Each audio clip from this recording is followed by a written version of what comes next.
আসসালামু আলাইকুম। আজকের রেসিপিটি বিকেলের স্ন্যাক্স বা টিফিন হিসেবে পরিবেশন করতে সবচেয়ে ভালো হয়। তো প্রথমে আমি ডাল ধুয়ে নিয়েছি। ডালটা আমি ধুয়ে কিছুক্ষণ ভিজিয়ে রেখেছিলাম।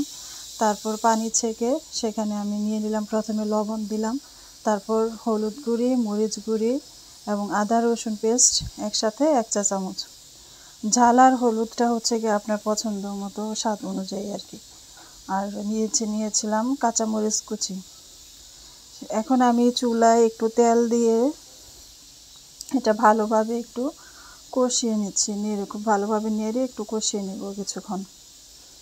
তো ডালটা কষানো হয়ে গেছে। এখন আমি গরম পানি দিয়ে দিয়েছি 1 চামচের মতো।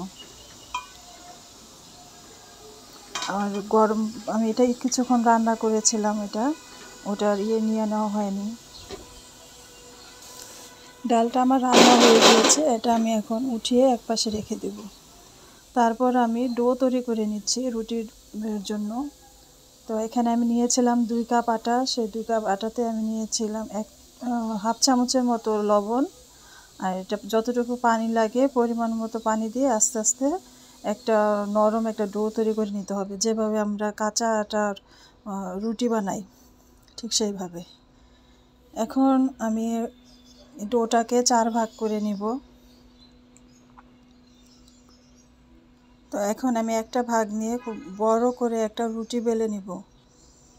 রুটির উপরে আমি সেই যে ডালের যে পেস্টটা ছিল, ডালটাও তৈরি করে রেখেছিলাম, সেটা আমি খুব ভালোভাবে পুরো রুটিতে বিছিয়ে দিব।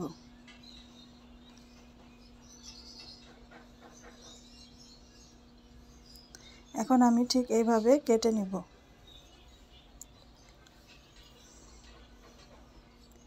কেটে নেওয়া হয়ে গেলে ঠিক এইভাবে আমি প্রেস করে এই পিঠাগুলো বানিয়ে নেব। এটা খেতে অসম্ভব মজার এবং এটা হেলদি। বাচ্চাদের টিফিন এবং বিকেলের স্ন্যাক্স হিসেবে খুব সুন্দরভাবে পরিবেশন করা যায়। ধন্যবাদ সবাইকে যারা এতক্ষণ আমার পাশে ছিলেন। এখন আমি এগুলোকে ভেজে নেব। একটা ডিম ফেটিয়ে নিচ্ছি। সেই ডিমটাতে আমি সেই বানানো সেই ময়দার ডালের তৈরি সেই পিঠাটা আমি একটু এখানে চুবিয়ে তারপর হচ্ছে গিয়ে ভেজে নেব।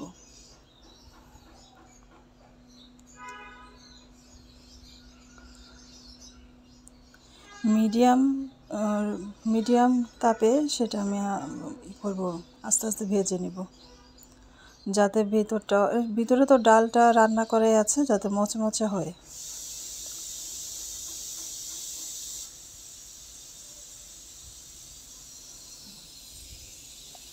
যারা আমার ভিডিওটি ইউটিউব থেকে দেখছেন তারা প্লিজ আমার চ্যানেলটি ভালো লাগলে সাবস্ক্রাইব করে দিবেন, উৎসাহ দিবেন। ধন্যবাদ সবাইকে। আসসালামু আলাইকুম।